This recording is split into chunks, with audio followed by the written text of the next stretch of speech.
Welcome to the complete collection of Larry Bird's Greatest Stories Part 4. If you have missed Part 1, 2 and 3, they're up on the channel and there is a playlist link in the description box down below and on the top right of your screen amongst every other player that I've done so far. But I think it is about time that we switch it up and do a new player, so let me know which player you would like to see in the next episode of this series. Before the video begins, I would really appreciate it if you guys could go check out a recent video that I did.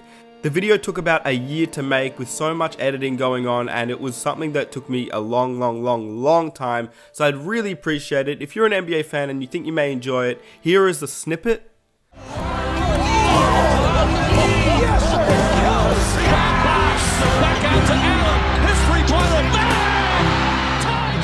Never say never, because limits, like fears, are often just an illusion. But I would really appreciate if you guys could go check it out if you did happen to miss it. But without further ado, here's part 4 of the complete collection of Larry Bird's stories. Irving is guarding him, and as every shot went in that Larry took, he went further back, and he kept on saying to Irving, "Aren't you going to guard me? Can't you do any better?" I mean, he'd say something like, "Don't do that." Yeah, don't do that. Ed Pinckney. Ed Pinckney. I am going to torture your ass today. And every shot he would shoot, he would turn to me. And I said, boy. And Larry looks right into the soul, right through the eyes of that referee. And he says to him, "We're not going to quit.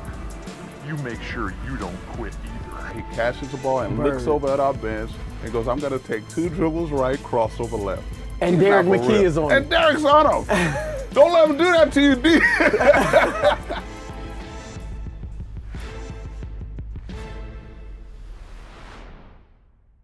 I remember the game he played against the Lakers the first year that the Celtics won the World Championship with him on the team. Mm-hmm. He was ridiculous. He came on here.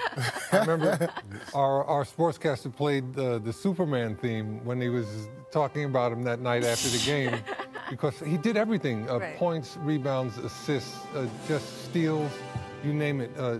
Larry has such a great mind for the game and, you know, a great touch. I had a lot of respect for him as a competitor. And he was one of the biggest trash talkers that you'll ever see in your life. Okay. Larry Bird talked more trash on the basketball court than anybody I've ever played against. That's what I want to hear about. Larry talked more trash on the court than anybody. He'd tell you where he's going. He'd tell you when he catches it, there's nothing you could do about it. He was, and it was great trash talking because it wasn't vulgar. I mean, he wasn't, you know, pounding his chest. You can just be standing next to him. He told me 2 things one game. You know, our rotations, double teaming Kevin McHale, always had to rotate to the corner, and Larry Bird was the one shooting it. You know, I would jump out and try to block a shot on rotation. You know, so he shot one, and I mean, I'm trying to block this shot, and he would just tell me, Scott, you're not getting that. You're a little too late. You know, a little too late. Why are you even jumping? Why are you running out of it? But it was all game. He'd say something like, "Don't do that." Yeah, don't do that. Yeah, I mean, he talked the whole game, and it was, you know, after the game and after years of thinking about it, you're like, man, that dude. But he was, like Cap said, he was ridiculous as far as the way he played the game. And that's why he's one of the greatest players ever played. Played it here. Right. Yeah, which is where it starts, right here. Right. The other great memory I had, and I told him this earlier, it's my greatest memory in the NBA.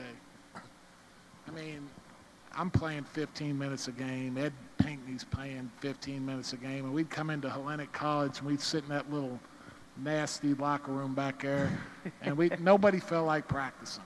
I mean, you could tell that the locker room was down, and everybody's in there, and it's just like, you know, we've been 3 games in 4 nights or whatever, and Eddie Pinckney would be sitting there putting on his shoes, and Larry'd come in there and he'd have his bag over his shoulder and his gray sweats on. He'd stand over there and he'd stand right over Ed Pinckney every day, and he'd go, "Ed Pinckney, Ed Pinckney. I am going to torture your ass today." And I mean, you know, Bucky, I mean, and then it was on. I mean, I'd start laughing, and then Chief would look over there and go, "What the hell are you laughing at? I'm going to torture your ass too." And I mean, then it was on. And I mean, nobody felt like practicing, but he'd come in and just utter those little remarks, and we'd have a great practice.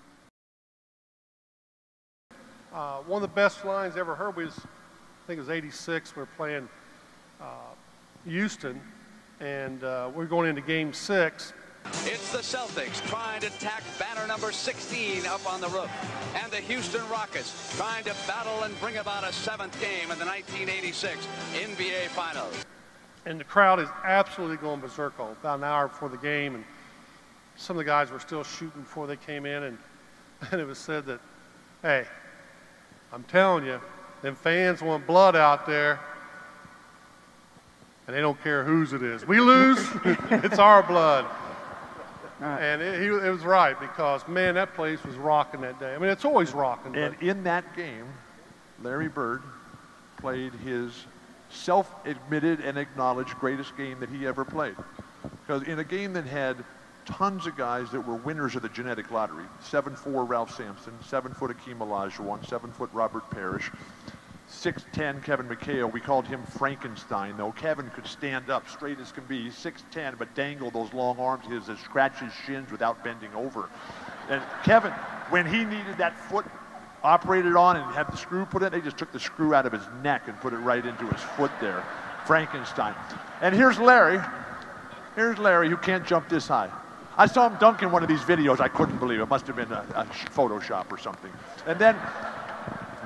And Larry, who couldn't run faster than I can move today. I'm 61 years old. I've had 37 orthopedic operations. Both of my ankles are fused. I've got a fused spine, and my knee's just been replaced.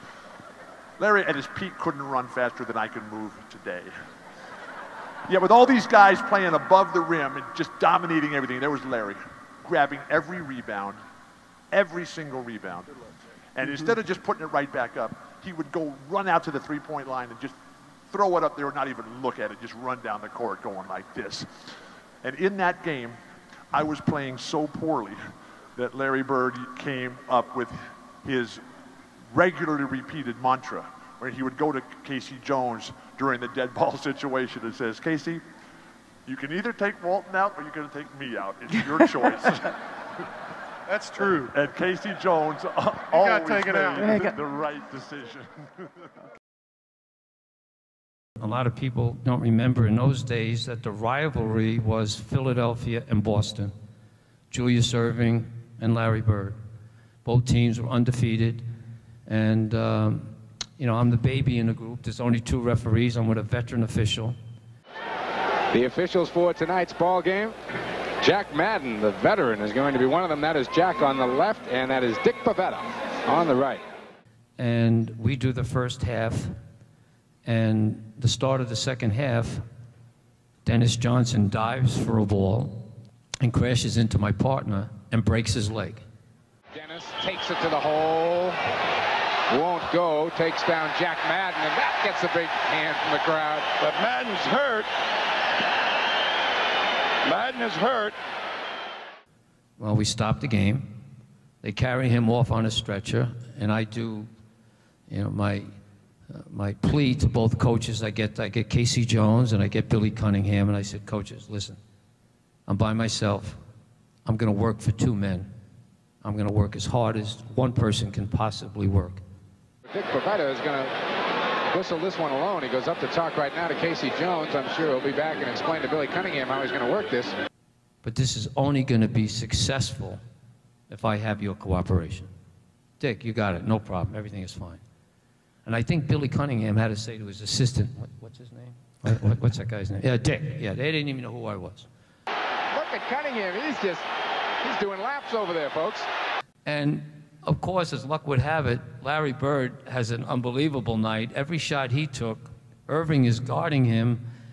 And as every shot went in that Larry took, he went further back, and he kept on saying to Irving, "Aren't you going to guard me?" Oh, Bird on a give-and-go nice line. Gets the ball. Quarter. They find Bird for 2. Bird spins on Jay. Got it. Finds him. Gets a step on Jay. And gets two. Man sitting there waiting for a pass right at the top. Bird open on Robert Parrish. Bird through the lane. Left-hander is good and a foul. 25 first half points for Larry Bird with 3:09 to play. Aren't you going to guard me? Can't you do any better? I mean, he was the greatest soft-spoken trash talker I've ever met. Finally, it got too much, and I look up and I see them choking each other. There's a photograph of Larry and I choking one another. Actually, there was an offensive foul called on Larry. On obviously the offensive end of the court. He didn't like the call, so he was really mad at the referee. And he came down court, and he was kind of like, you know, stomping, and he was in front of his bench. And it looked like a moment in which he was going to take a swing. And it was very uncharacteristic because, you know, we did Converse commercials together. We did Spalding commercials together. The Converse StarTech designed for the best pro player. Thank you, Larry. StarTech's Unisaddle protects my ankles and gives that extra midfoot support a great rebounder needs. It's reinforced for me. And me. Hey, maybe it was made for both of us. Must be magic. Now that's who this shoe was made for. So, you know, we were kind of cool. I thought something was going to happen because he was, you know, he was definitely mad, but he was mad at the referee. He wasn't mad at me, and I just extended my arm to hold him back, and it ended up sliding up to his neck. And then it moved on. And a fight between Jay and Bird has broken out on the court, and Moses Malone takes Bird down. He's got him in a headlock, and a melee ensues. And so I learned from my brother Joe that if you can't stop something before it starts, you kind of step back and take license plate numbers. Yeah. So I just kind of stepped back and watched what was going on. And in so doing, then I informed them that Bird and Irving were gone. Yeah, Dr. J's going. Yeah, I think Bird might be going. Yep, they're both going. They better not go at the same time, I'll tell you. Ladies and gentlemen, we have a double technical fighting foul. The Celtics, number 33, Larry Bird. Number 6, Julius Irving for Philadelphia. Both players are ejected. Well, 4 technical fouls later, you know, thanks to their cooperation, it was only 4 technical fouls. Cunningham starts jumping up, and I say to him, if you do that one more time, I'm going to throw you. He said, you don't have the guts. Bing. Bang, goodbye. Very upset. And a technical call on him, and he's been asked to leave the building. So he leaves. Man, there goes Cunningham out. And Cunningham has got, who's he talking to? Somebody in the crowd now. Well, who's going to coach this game now for the Sixers? As Billy got hit with something from the crowd, that's not altogether what you call Boston appreciation, folks. And I go over to the scorer's table, and Andy Jick, I always remember Andy Jick was the announcer for the Celtics, and the scorer says, Dick, you're throwing him on one technical foul, right? And I said, no. The other official in the first half called a technical foul on Cunningham. And because I said, I heard it announced. He said, yes, but he come over afterwards and changed it to Matt Gukas. So Cunningham only has one technical. Do you really want to throw him on one? I said, no. Let someone go into the locker room. Let's bring him back out again. So now they go in and they get Cunningham and they bring him back out again. And he's coaching. Cunningham's back on the floor again. Boston ends up winning by 15, 18. And the response, more so from the Philadelphia people, was that Cunningham said, I really didn't know that much about this guy Bavetta. But for anyone to have the courage to throw out 2 superstars, and that was the first time and only time either one of them have ever been thrown out of a game. So I do want to start with your first championship, which actually none of these guys were here for. Nope. And the reason I want to get to that is, well, for a lot of reasons, but one of them was because you said this one's for Terre Haute, which I always thought was amazing. I won this one for Terre Haute. You won it for Terre Haute, I'll tell you that. Why did you really feel compelled to do that? Well, I didn't feel compelled. I just, you know, You're killing me, Larry. You're killing me here. Okay, I felt compelled.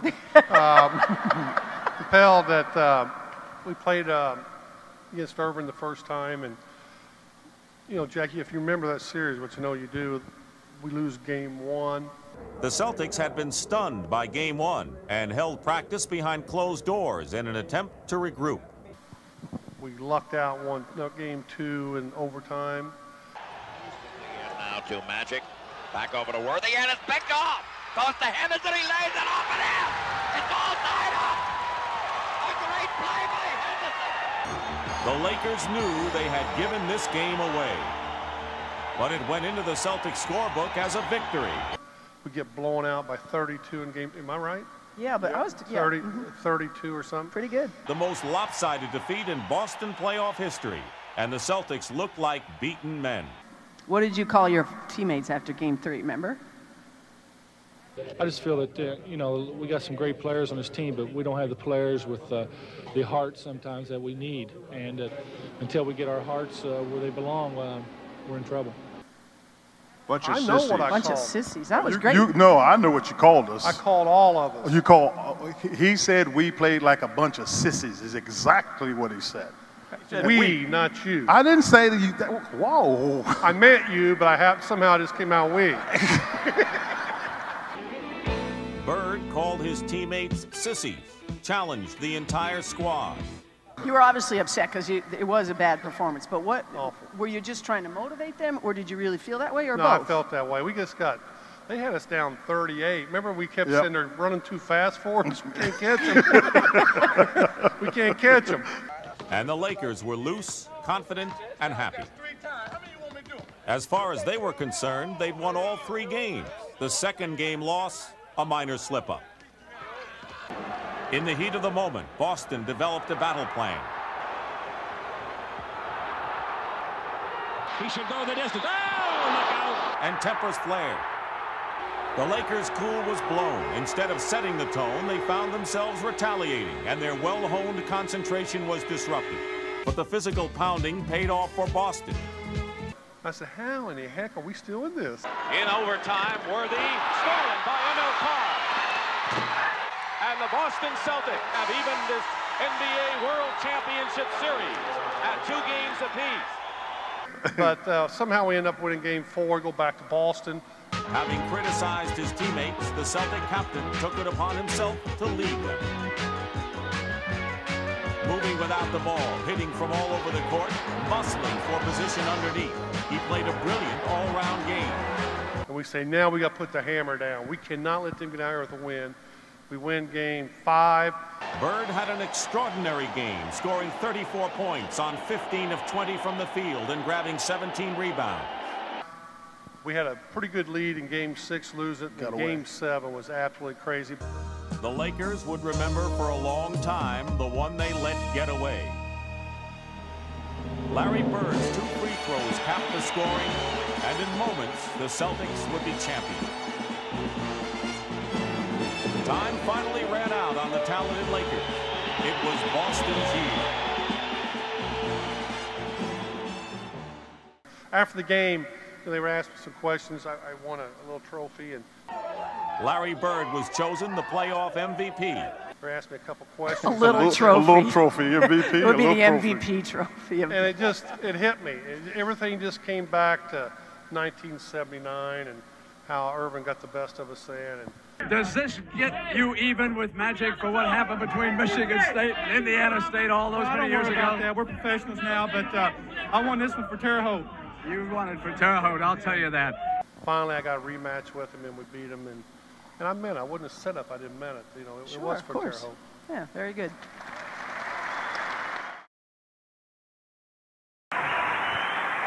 You know, you caused me a lot of sleepless nights.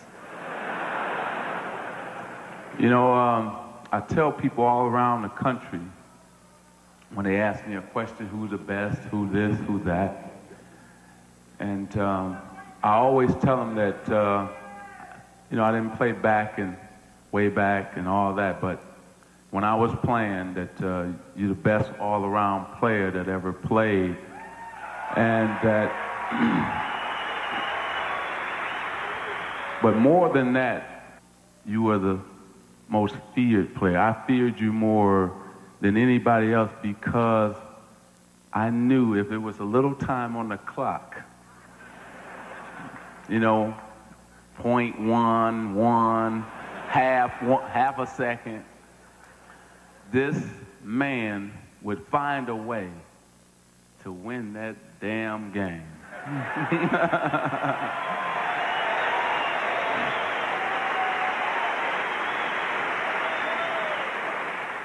So I'm hurt. So I can't play against the Celtics. You know, I'm killing myself. So, you know, Larry's warming up. So the anthem is sung and get introduced, and right before they go out on the court, Larry comes down. He said, you know what? Don't worry. I'm going to put a show on for you. And he went out. I think he scored 38 points, about 20 rebounds, about 15 assists. And every shot he would shoot, he would turn to me. And I said, boy, see, most guys talk trash and talk stuff and can't back it up. But Mr. Bird, you know you can back your trash talking up.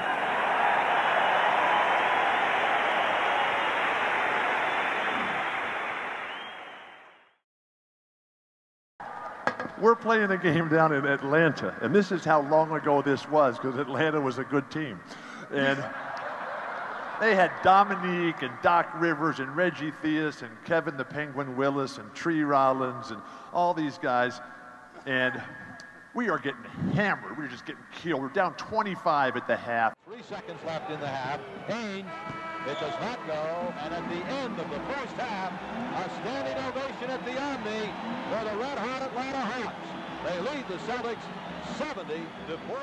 And they're all trash talking, and fans are throwing stuff at us, and they're going, we're going to kill you, Celtics. Bird, Walton, McHale, Parrish, DJ, you guys are all frauds. What are you talking about? With the exception of Dominique Wilkins, who had too much class to ever say a thing. So we come in at halftime, we're just sulking in there with tails between our legs. We walk in, we're sitting in the locker room, and Casey Jones, our fantastic coach, the most like John Wooden of any coach I've ever been a part of.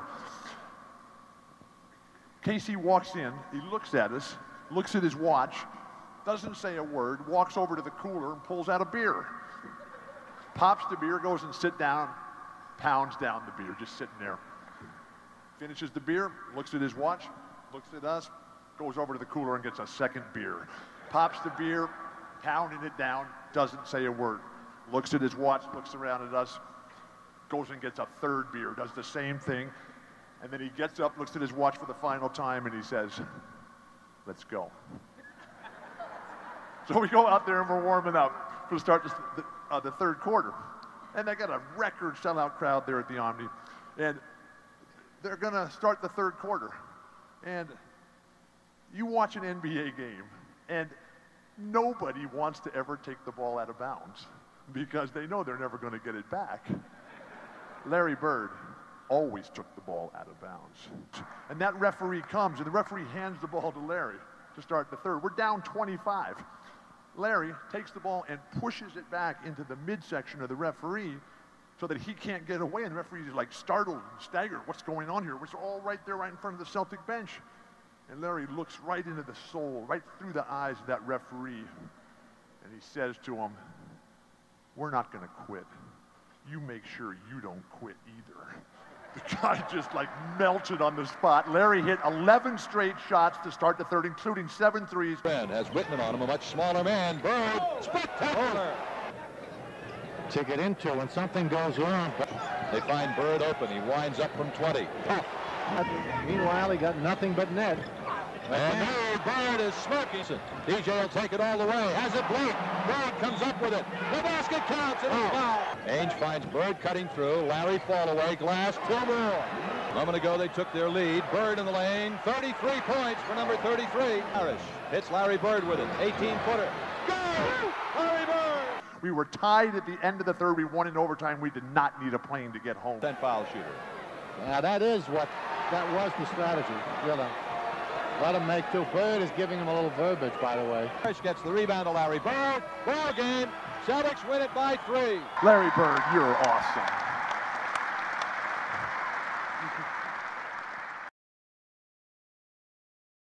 Now, you played, of course, against them. Who do you think was better?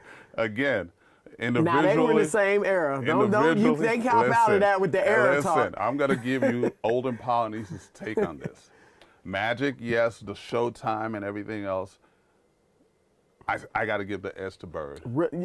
I'm not going to say a name, but there's a phenomenal player today who agrees with you. All right, you're a historian of the NBA. You're a fan. Fans love to do this. I'm going to put you on the spot. Best 3 players of all time. Best 3 players of all time? Michael Jordan, Dr. J, Larry Bird. That is tough. You give me 3? I know. Oh, my God. 3? Yeah, Larry Bird, Dr. J, Michael Jordan. Because you just got into that Magic Bird thing, which is tough, too. I know. I mean, can I get 4? Sure. All right, Magic. You put Magic 4th? Yeah. Is Larry the better player? I've always said that Larry was the better player. Really? Because he could do more, shoot from the outside, all those type of things. I have to give the edge to Bird. I mean, he can get his own shot off. He can get his teammate. Basically, what Magic did, he was able to do, plus be an offensive threat all the way out to the 3-point line. That's an incredible asset. This guy here can ball. Yeah. And that's why we used to always look at Bird like, maybe he's not white. You know, in a little bit of a way. Because he's got a lot of swag. Yeah. Before the word was really hot. Yeah. Bird has swag. Oh, yeah. He was the biggest, they say the greatest trash talker. He talked more trash than anybody I've ever seen in my life, Chris. So we're playing in Boston. I'm on the bench at the time. We have Derek McKee. Who you with at that time? I'm with Seattle. So, okay. We have Derek McKee, one of the top defensive guys around. KC is coaching us, Casey Jones, who had coached Boston. Yeah. The Boston Celtics. But after a year away, Casey is back on the bench as an assistant to Seattle, and tonight he's back in Boston. So he catches the ball on the left side. He catches the ball and looks over at our bench and goes, I'm going to take 2 dribbles right, crossover left. So we're all on the bench like, this dude's And Derek McKee is on him. And Derek's on him. Don't let him do that to you, D. He takes his 2 dribbles, crossover, pull-up jump shot. Wow. And looks over at our bench, and we're all looking at each other like, is he for real? It's like, come on. Just like when we put Scott Webman on, you know, I don't know if you heard about that. It's like, come on, that's embarrassing. Don't put him on me. Bird said. Yeah, don't put a white guy on me. Don't put a white guy on me. Did he say that to y'all? Man, he talked more trash than any. I don't think anybody can talk trash like him. Really? And the fact that he's able to back it up made it that much special. And that he was white probably rubbed y'all. That never came into play. Worse. The fact that he could back it up. That's what we looked at. It's like, this dude here is for real. Wow. I remember my very first game in Boston Garden. Now, I had been in the Boston Garden with the Grateful Dead and heard the fans chant, Jerry, Jerry, Jerry. And the fans are starting to chant, Larry, Larry, MVP, MVP, and the scoreboard is shaking up and down. So I go up to him, I said, gosh, I can't hear, what are they saying? Are they cheering for Jerry? And he said, no, they're cheering for me, Larry. And then at the very end of the game, we're going to win the game unless we miss our free throws. And so I'm inbounding the ball and I throw it to Larry, who goes up, gets fouled immediately and goes up and he makes 2 free throws. Very next time, same exact thing. I throw it to Larry, 2 more free throws. Next time, Larry's guarded. I throw it to DJ. DJ goes up there and knocks down 2 free throws. Next time, Larry's guarded, DJ's guarded. I throw it to Danny Ainge, who's the best free throw shooter on the team. And As Danny's walking up there to shoot the free throws, Larry walks up to me and says, "Hey, Walton, I know this is your first game here, but if you want to stay on this team, you throw the ball to me every time. And if you can't get it to me, then it's okay to throw it to DJ. If you can't get it to me or DJ, just throw it to me anyway, and I'll take care of business." There was nobody like Larry Bird. Oh, my gosh. I know you worked out with him that summer, but you knew his mindset that summer. I actually came to work out with him in the French Lick, and I realized what I thought I worked hard. I really did. And we started running up and down the hill over there. You remember running up and down that hill. If you've been to French Lick, there's a hill that's on the backside. It now goes up to Pete Dye. I thought I was going to die. And I realized, and he'd been doing it routinely. I had come to visit, and I was doing it, and I knew his intent was to get back there. I'm speaking for him, so that's always dangerous. His passion for being so supportive of whatever it is he's doing, and in this case, the Celtics and Red Auerbach, had him at a high level in terms of his competitiveness and his ability to prepare, because you can't have success unless you prepare. I don't know anyone in my life that's ever prepared better. My very first game as a professional, we're playing up in Portland, Maine. I was with the Knicks at the time, and it's an exhibition game. And Larry's out there, and he's got some free agent guarding him and everything. And here I am, new in the league, and kind of excited about having a professional uniform on. And it was, a great moment for me. And he came down with I think it was about 18 seconds to go in the quarter. Sitting there on the bench, and Larry takes the move where he always takes the ball, and he puts it over this guy's head. He picked the ball up like this to pass it, and he threw it over the top of my head. I thought he threw it. I swear to God, usually they just turn around. This guy not only turned around, but took about 3 steps towards the basket, like Larry shot it. And I turned around, did a 360, see where the ball was went. And I turned back around. He was standing like that, shaking his head like this. The guy turned around, and he's about 5 feet off Larry. Larry almost like he's got his hips on it, or his hands on his hip with the ball. And then shot a 3 on me. He drills a 3. And I'm on the bench, or I'm playing with the Knicks. I stand off the bench and go, oh, man. I looked around, I'm sitting with my teammates, and here I am standing up. And, that just sticks out in my mind, just one thing that he done to me. It was probably one of the most embarrassing moments of my career. But you played with Larry when Larry was really hurting, when his back was starting to fail him. You saw him do some amazing things when he was a lot less than 100%. Larry had 2 jobs his last 7 years of playing. It was playing basketball, and then it was him being committed to taking care of his back. I would see him on TV laying down, and then they told me that he had to lay down on planes, different things like that, and I was like, wow. He did everything. I always laugh at him all the time. I called him last year. I saw him in Miami. And I just happened to turn on the TV, and I was sitting there, and he was in Miami at a game or something a year or so ago, and Dan Dyrick was sitting next to him. And I was like, good, that's his back doctor.